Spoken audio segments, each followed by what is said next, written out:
Hi ಎಲ್ಲರಿಗೂ ನಮಸ್ಕಾರ. ನಾನು ನಿಮ್ಮ ಗಾಯತ್ರಿ ಜಾಲಿಯಾಳ್ ಮಾತಾಡತ್ತೀನಿ. ಇತ್ತೀಚೆಗೆ ನನ್ನ ಬಗ್ಗೆ, ನನ್ನ ಗಂಡನ ಬಗ್ಗೆ ಮುಕ್ಕಳಪ್ಪ ಲವ್ ಜಿಯಾದ್ ಅಂತ ಏನೇನೋ ಸುದ್ದಿ ಆರೋಪ ಹೊರಸಾತಾರ. ಅದೆಲ್ಲ ಸುಳ್ಳು. ಲವ್ ಜಿಯಾದ್ ಏನೂ ಆಗಿಲ್ಲ. ನಾ ಸ್ವ ಇಚ್ಛೆಯಿಂದ ಇಬ್ಬರು ಪ್ರೀತಿಸಿ ಮದುವೆ ಆಗೇವಿ, ರಿಜಿಸ್ಟರ್ ಮ್ಯಾರೇಜ್ ಕೂಡ ಆಗೇವಿ.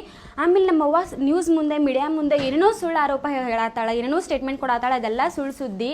ನಮ್ಮವ್ವ ಮದುವೆ ಆದ್ಮೇಲೆ ಎಷ್ಟೋ ಸಪೋರ್ಟ್ ಮಾಡ್ಯಾಳ ನಮಗೆ. ಆ ಸಪೋರ್ಟ್ ಮಾಡಿದ್ದೆಲ್ಲ ಪ್ರೂಫ್ ನನ್ನ ಕಡೆ ಐತಿ. ಅಪ್ಲೋಡ್ ಮಾಡ್ತೀನಿ ಅಂತ, ನಾನು ನಿಮಗೆಲ್ಲ ತಿಳಿಸ್ತೇನೆ ಅಂತ. ಅದೇನೇನು ಪ್ರೂಫ್ ಅಂತಂದು ಈಗ ಯಾರು ಮಾತು ಕೇಳಿ ಹಂಗೆ ಮಾಡತ್ತಾಳ ಗೊತ್ತಿಲ್ಲ, ಯಾರು ಮೈಂಡ್ ವಾಶ್ ಮಾಡ್ಯಾರಂತೂ ಗೊತ್ತಿಲ್ಲ.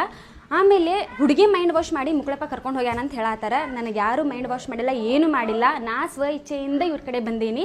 ಆಮೇಲೆ ನನಗೆ, ನನ್ನ ಗಂಡಗೆ, ನನ್ನ ಗಂಡನ ಫ್ಯಾಮಿಲಿಗೆ ಏನಾದರೂ ಅಪಾಯ ಆದ್ರೆ ಕಾನೂನಿಂದ ನಂಗೆ ನ್ಯಾಯ ಸಿಗ್ಬೇಕಂತ ಕೇಳ್ಕೊತೀನಿ. ನೀವು ಮಾತ್ರ ಏನು ನಂಬಕ್ಕೆ ಹೋಗ್ಬೇಡ್ರಿ. ಈ ಸುದ್ದಿ ಏನೇನೋ ಸುಳ್ಳು ಹೇಳಾಕತ್ತಾರ. ನಮ್ಮವ್ವ ಅಪ್ಪಗೆ ಮೈಂಡ್ ವಾಶ್ ಮಾಡಿ ಅವರೇನೇನೋ ಸುಳ್ಳು ಸ್ಟೇಟ್ಮೆಂಟ್ ಕೊಡ್ಸಾತಾರ. ಇದನ್ನು ನಂಬೇಡ್ರಿ ಅಂತ ಕೇಳ್ಕೊತೀನಿ. ಧನ್ಯವಾದಗಳು. ಹಾಯ್ ಎಲ್ಲರಿಗೂ ನಮಸ್ಕಾರ. ನಾನು ನಿಮ್ಮ ಗಾಯತ್ರಿ ಜಾಲಿಯಾಳ್ ಮಾತಾಡತ್ತೀನಿ. ಇತ್ತೀಚೆಗೆ ನನ್ನ ಬಗ್ಗೆ, ನನ್ನ ಗಂಡನ ಬಗ್ಗೆ ಮುಕ್ಕಳಪ್ಪ ಲವ್ ಜಿಯಾದ್ ಅಂತ ಏನೇನೋ ಸುದ್ದಿ ಆರೋಪ ಹೊರಸಾತಾರ. ಅದೆಲ್ಲ ಸುಳ್ಳು. ಲವ್ ಜಿಯಾದ್ ಏನೂ ಆಗಿಲ್ಲ. ನಾ ಸ್ವ ಇಚ್ಛೆಯಿಂದ ಇಬ್ಬರು ಪ್ರೀತಿಸಿ ಮದುವೆ ಆಗೇವಿ, ರಿಜಿಸ್ಟರ್ ಮ್ಯಾರೇಜ್ ಕೂಡ ಆಗೇವಿ.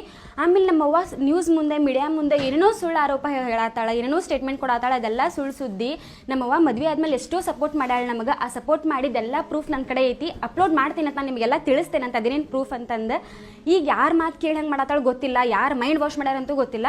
ಆಮೇಲೆ ಹುಡುಗಿ ಮೈಂಡ್ ವಾಶ್ ಮಾಡಿ ಮುಕ್ಕಳಪ್ಪ ಕರ್ಕೊಂಡು ಹೋಗ್ಯಾನ ಅಂತ ಹೇಳತ್ತಾರ. ನನಗೆ ಯಾರು ಮೈಂಡ್ ವಾಶ್ ಮಾಡಿಲ್ಲ, ಏನು ಮಾಡಿಲ್ಲ. ನಾ ಸ್ವ ಇಚ್ಛೆಯಿಂದ ಇವ್ರ ಕಡೆ ಬಂದೀನಿ. ಆಮೇಲೆ ನನಗೆ, ನನ್ನ ಗಂಡಗೆ, ನನ್ನ ಗಂಡನ ಫ್ಯಾಮಿಲಿಗೆ ಏನಾದರೂ ಅಪಾಯ ಆದ್ರೆ ಕಾನೂನಿಂದ ನಂಗೆ ನ್ಯಾಯ ಸಿಗ್ಬೇಕಂತ ಕೇಳ್ಕೊತೀನಿ.